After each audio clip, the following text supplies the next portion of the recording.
Here is something nobody wants to admit.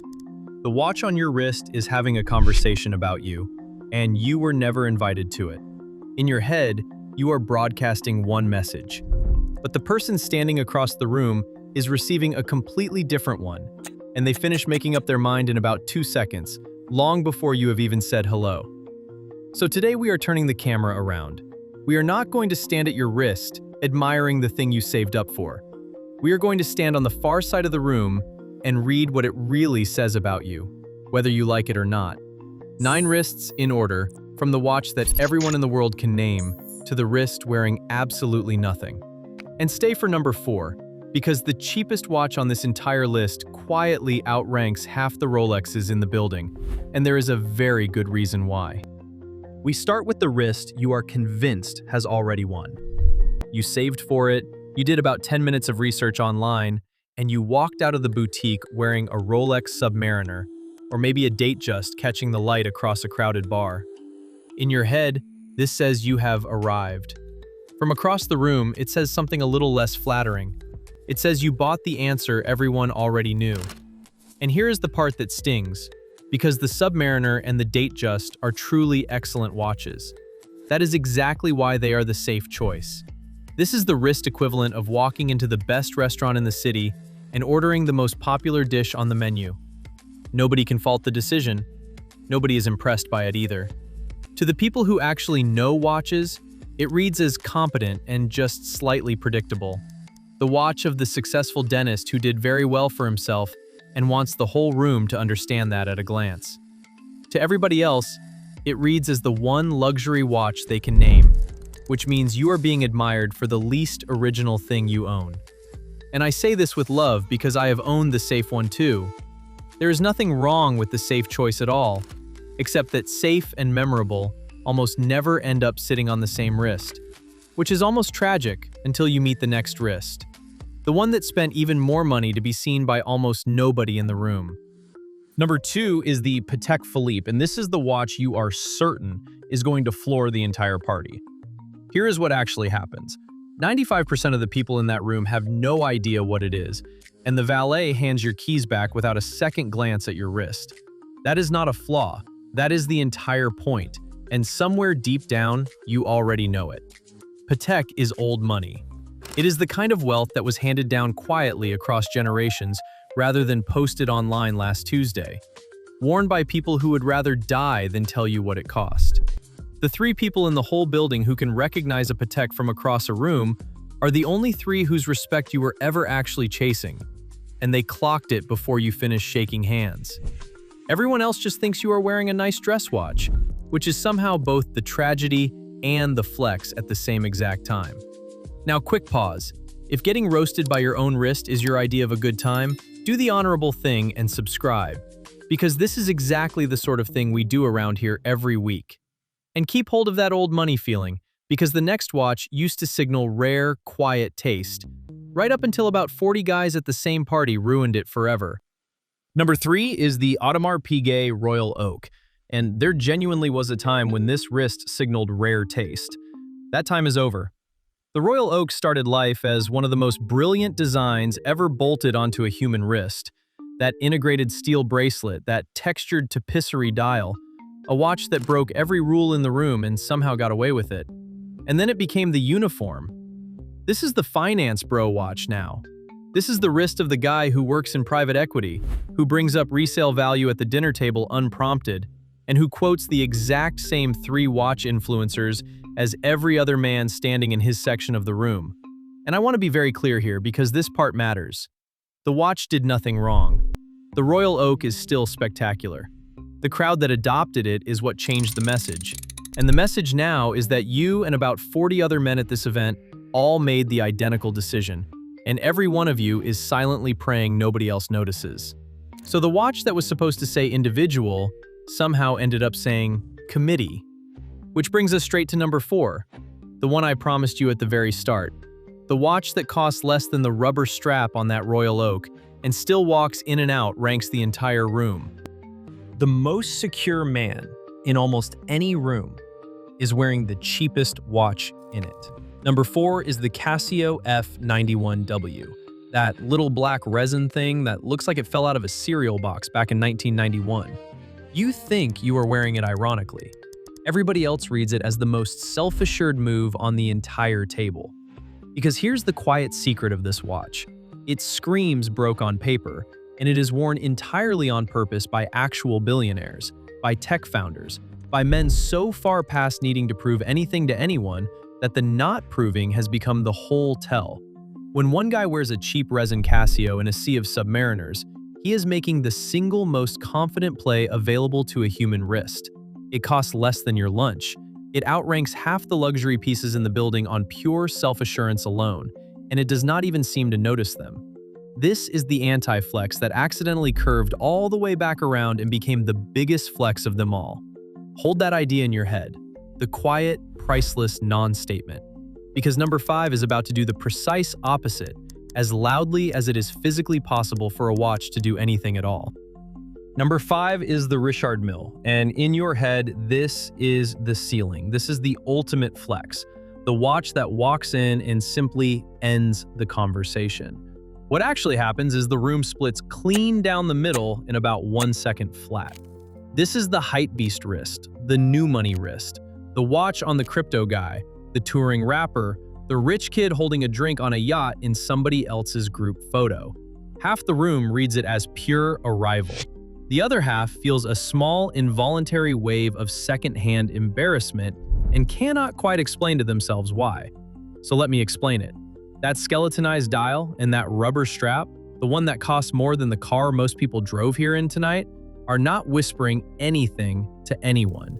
They are holding up a giant sign with the price printed on it. It reads as a man who needs you to know the exact number. And needing the whole room to know the number is, honestly, about the least wealthy thing a wrist can possibly do. Now hold on to that thought, all of it, because the single loudest wrist in this entire video is still coming. And here's the twist, it is not wearing a watch at all. But before we get there, we need to meet the one guy in the room who is not performing for anybody and still walks out with the most respect in the building. Number 6 is the Omega, the Speedmaster or the Seamaster, and you have half convinced yourself it plays second fiddle to a Rolex. It does not. What it actually does is earn respect from the only people whose opinion you were ever truly chasing in the first place. The Speedmaster carries real history on the wrist, the watch that went to the moon and came back on the arm of an astronaut. The Seamaster does the whole James Bond thing without shouting a single word about it. This is the wrist of the man who actually reads about watches, the enthusiast who chose the piece instead of the logo, who could tell you exactly why the movement inside matters and would never once bring it up unless you asked him first. This is the guy who knows the difference between a real in-house movement and a bought one, and cares about it in a way that costs him absolutely nothing socially. Nobody buys one of these to be seen across a bar, and that is the precise reason the watch crowd always looks twice when they spot one in the wild. It says you love watches, the actual objects themselves, and not just the idea of owning an expensive one. And if the Omega earns its respect for what the owner knows, then this next wrist earns it for something a little harder. Number 7 earns it for what the owner can actually do. Number 7 is the Casio G-Shock, and yes, we are back at Casio, but this is a completely different animal from number 4. You think people read this chunky rubber slab as cheap, they read it as competence. This is the watch of the guy who genuinely does things. The soldier on deployment, the engineer out on a site, the pilot on his one day off, the man who has actually needed a watch to survive being dropped, frozen, and dunked underwater. He does not need your approval, and more to the point, he was never once asking for it in the first place. The G-Shock signals capability over cash, and in most rooms full of people quietly performing, it is often the coolest object on anyone's arm. There is a very good reason it keeps showing up on the wrists of people who are completely secure in who they are. This thing has been to the bottom of the ocean and the top of a mountain, and it has never once needed you to be impressed by either trip. It says absolutely everything by very deliberately trying to say nothing, which makes the next wrist a little painful to talk about, because number 8 belongs to the guy who tried to opt out of this whole game entirely and accidentally told the room the loudest thing of all. Number 8 is the Apple Watch, and in your head, this reads as modern, efficient, forward-thinking. From across the room, it says you quietly gave up on watches altogether. This is the wrist of the busy professional who tracks his steps, closes his rings, and optimized his arm the exact same way he optimized his calendar. And look, it is honestly useful. Nobody in the world is arguing that. But not one single person in the entire history of humanity has ever glanced across a crowded bar and admired an Apple Watch. It is a notification bracelet. It is an appliance you strap to your body, a tiny glowing screen buzzing at you about your heart rate and your unread email. It is the only watch on this entire list that people upgrade the exact same way they upgrade a phone, which tells you everything about how much soul the room reads into it. So when someone clocks it from the far side of the room, the honest answer to what they are thinking is very close to nothing at all. And nothing at all is a genuinely strange thing to broadcast on purpose. Which leaves us with the final wrist, number 9, the one I have been promising you since the very first line of this video. The wrist that wears no watch whatsoever and somehow still ends up screaming the loudest thing in the entire room. Number 9 is the bare wrist, and you assume the only possible message here is that you simply forgot to put a watch on this morning. What it actually says depends entirely on how you carry it. And that flicker of uncertainty is exactly what makes it the loudest wrist in the whole room. Because there are only two kinds of man who walk into a status event with nothing on their arm. There is the man so far beyond these little games that he stopped playing them years ago and never looked back. And there is the man who genuinely, honestly, never once thought about it in his life. One of them is the most secure wrist at the whole party, and the other one is just a guy who overslept. And the strange, brilliant thing is that from 10 feet away, the two of them look completely identical. And here is the beautiful part of the whole thing. The room cannot tell which one of the two you are, so it leans in to find out. In a space where every other person is performing status through a small metal object on their wrist, the empty wrist is a flat refusal to play. And a refusal like that always reads as one of exactly two things: total security or total indifference. And either way, something rare actually happens. People stop assuming things about you, and they start wondering about you instead. And wondering, real, live curiosity, is more than any watch on this entire list managed to earn tonight. So that is the whole gap. The watch you think you are showing the room and the watch the room actually sees are almost never the same object. And the annoying part is that now you cannot unsee it. Every wrist is sending two signals at once, and the person across the room only ever reads the second one. So here is the only thing I want from you. Drop a comment and tell me two things. Which wrist are you, honestly? And which one of these did I just call out to your face? I promise you I read the brutal ones first.